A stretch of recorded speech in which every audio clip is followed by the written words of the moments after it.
It's 6 p.m. on a Friday here in Korea. Welcome to our newscast. I'm Daniel Che. Let's begin with the headlines. North Korea attempts to fire a mid-range ballistic missile, possibly to celebrate the birthday of the regime's founder, Kim Il-sung, but analysts say it most likely exploded in midair. But they also add it's highly likely that Pyongyang has more in the pipelines. The battle for top posts at the 20th National Assembly is set to be fiercer than ever with the return of a three-party system in South Korea. The conservative Saenuri Party is also busy trying to regain majority by inviting former members who had a successful independent campaign to rejoin the party. While Japan's Kumamoto is still reeling from the effects of a strong earthquake that took lives and destroyed buildings, experts warn more aftershocks and even a magnitude 5 quake are in the forecast.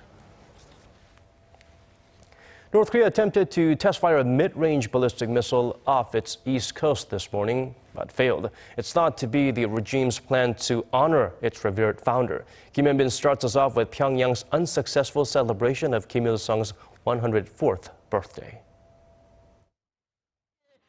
South Korea's defense ministry said on Friday that North Korea tried to launch a missile that highly presumed to have been a mid-range Musudan ballistic missile. The launch took place early Friday morning at the North's missile testing site in Wonsan on the eastern coast of the peninsula. Officials say the missile was detected briefly and added that it most likely exploded midair. North Korea fired a missile presumed to be a Musudan-type missile in the East Sea area. We are preparing against additional provocations from the North, including a fifth nuclear test and missile launch. The Pentagon has also confirmed the failed launch. It said its strategic command detected and tracked the missile, but stressed the action did not pose any threat to North America. South Korea said earlier this week that it has spotted a mobile launcher carrying 1 or 2 Musudan ballistic missiles to Wonsan. This, however, marks the first time North Korea has attempted to launch the Musudan. The missile is thought to have a range of 3,000 kilometers, putting Japan and the U.S. territory of Guam within its reach. Military officials say that North Korea has around 30 Musudans in its arsenal. Experts have suggested North Korea could launch a missile today to mark the birthday of Kim Il-sung, the regime's founder. Despite this failure, experts say North Korea might attempt to test fire its intercontinental ballistic missile, the Korea-Norway, early next month, before Pyongyang holds its first Workers' Party of Congress in more than 3.5 decades. Kim Hyun-bin, Arirang News. North Korea's missile launch comes as the international community continued to urge the North to refrain from provocations. Our Connie Kim takes a closer look into Pyongyang's possible intention behind its ill-advised moves. South Korea says North Korea may have tried to bring out proposals for dialogue through its ballistic missile launch on Friday. Seoul's Unification Ministry's response comes as Pyongyang attempted another provocation, defying the international community's calls to refrain from raising further tensions. It seems North Korea is seeking to bring division in the international community's view by forging ahead with a provocation amid sanctions imposed on Pyongyang. The ministry spokesperson said there could be questions regarding the effectiveness of sanctions, as well as suggestions on the need for dialogue to bring change from the North. A South Korean military official said North Korea's missile launch on Friday was to show Pyongyang will go its own way, despite a stringent situation where sanctions, the strongest to date, are imposed on the communist state. Some experts on North Korea say the launch was to send a message to Washington. North Korea's Musudan missile launch could be seen as an action to increase bargaining power with Washington. It has been speculated that North Korean Foreign Minister Lee Soo-yong may be seeking talks with U.S. Secretary of State John Kerry on the sidelines of signing a Paris Agreement on climate change at the UN headquarters in New York next week. With the potential threat of Pyongyang forging ahead with another provocation, it remains to be seen whether Washington will agree to dialogue with the North to halt escalating tensions. Connie Kim, Arirang News.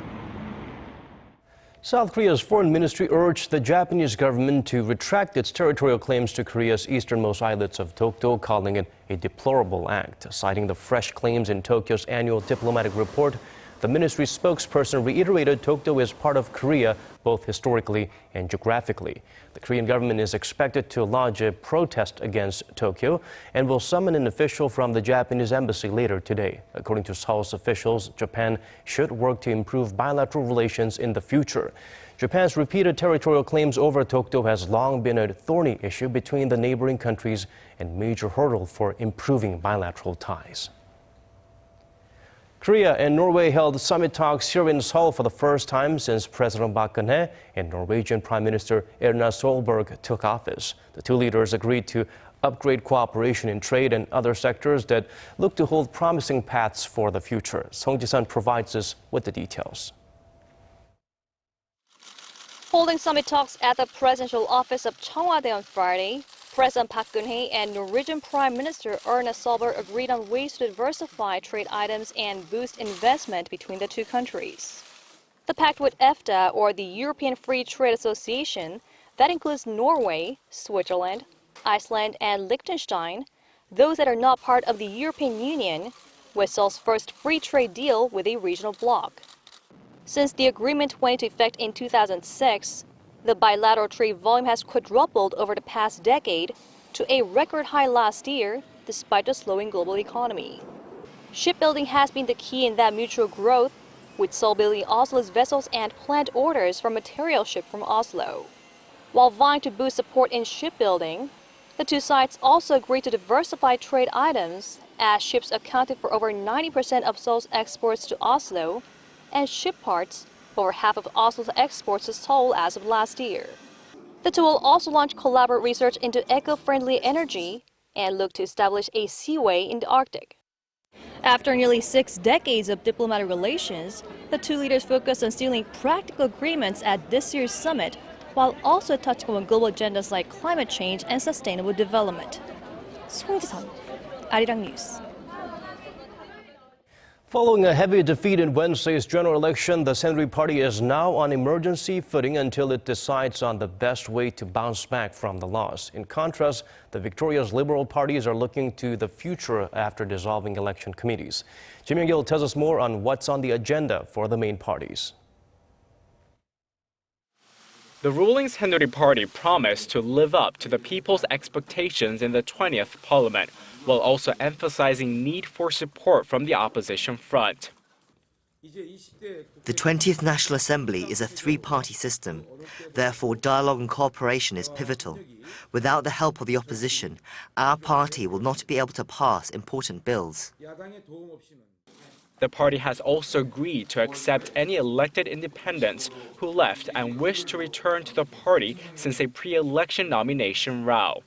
If the independent candidates return, the party would recover its status as the largest negotiation group in the National Assembly.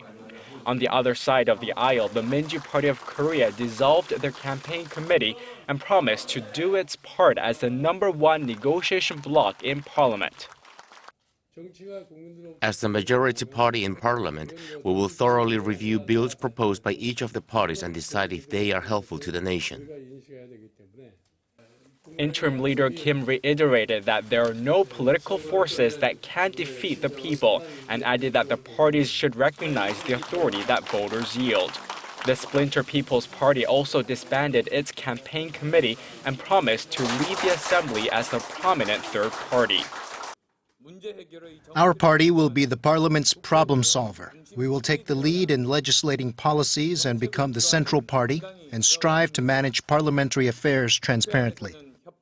And emphasized that the party's 38 lawmakers were not there to merely cast votes, but rather to change the political landscape in Korea.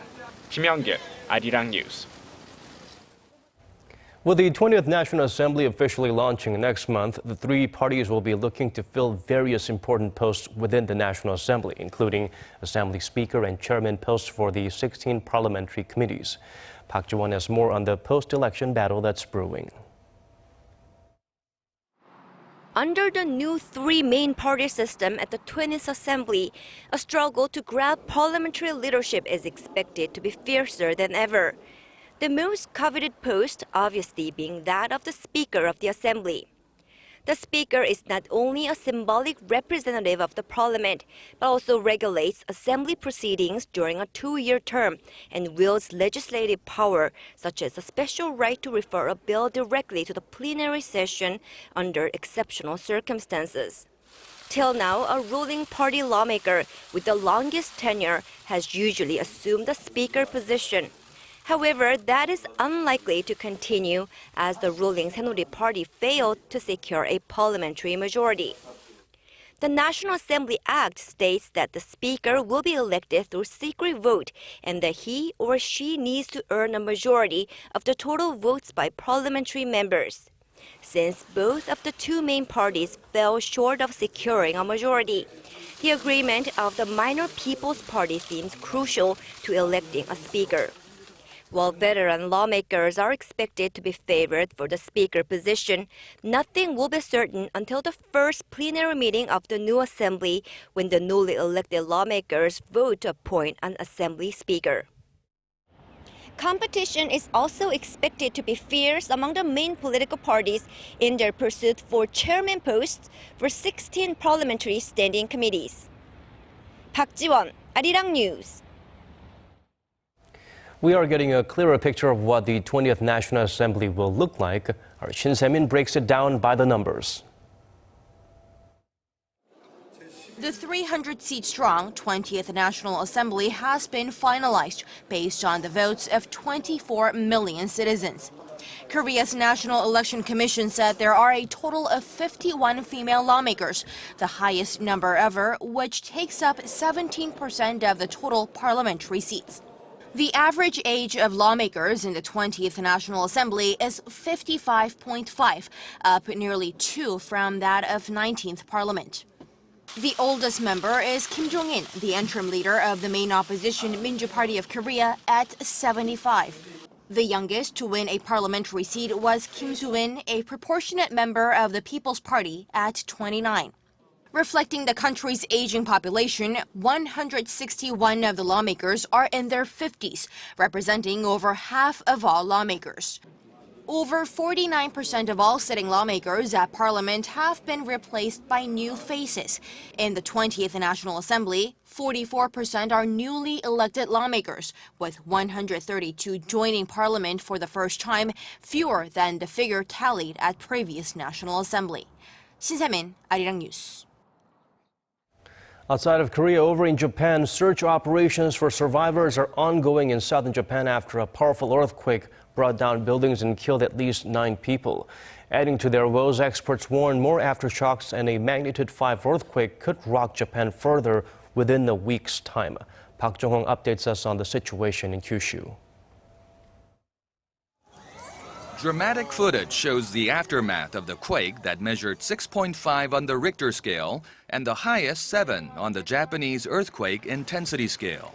The tremor jolted Kumamoto at around 9:26 p.m. local time Thursday and was the strongest since the magnitude 9 earthquake in March 2011 that led to the Fukushima nuclear meltdown.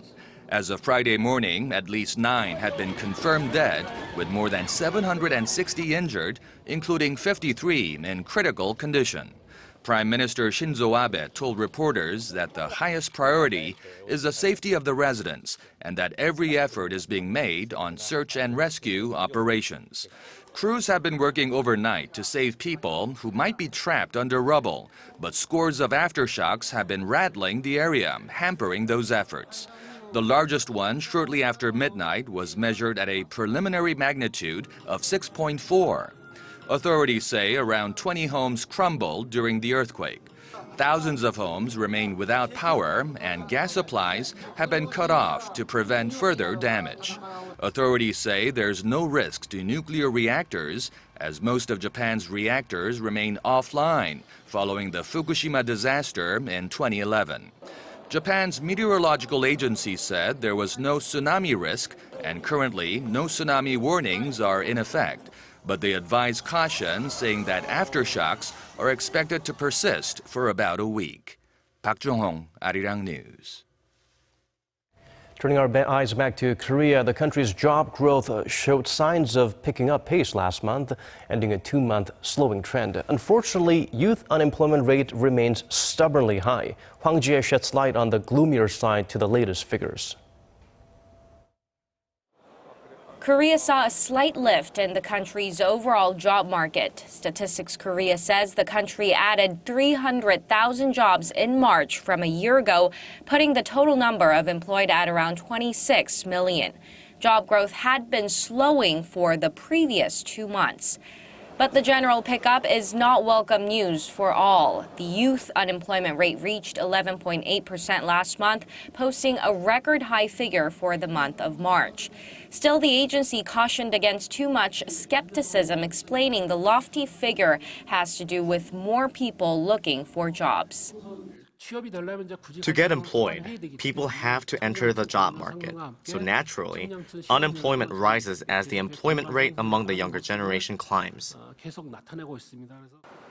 The employment rate of those aged 15 to 29 did rise 1 percentage point to 41% from the same period last year. But the double-digit jobless figure for the young is still worrisome, especially as it peaked at 12.5% just a month before, marking the highest ever. And facing such sluggish figures, the government will lay out new measures later this month to boost jobs for young people and women. The focus, experts say, should be on removing excessive regulations.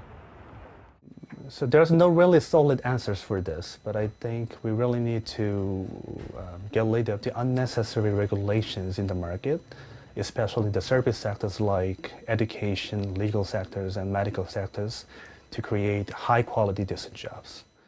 The researcher adds a social consensus that puts youth unemployment at the top of the country's priority list is a must, as job sharing looks to be the key solution during times of slow demand at home and abroad. Hwang Jie, Arirang News. That's all from us for now. More updates coming your way at 10 p.m. Korea time. Thank you for watching.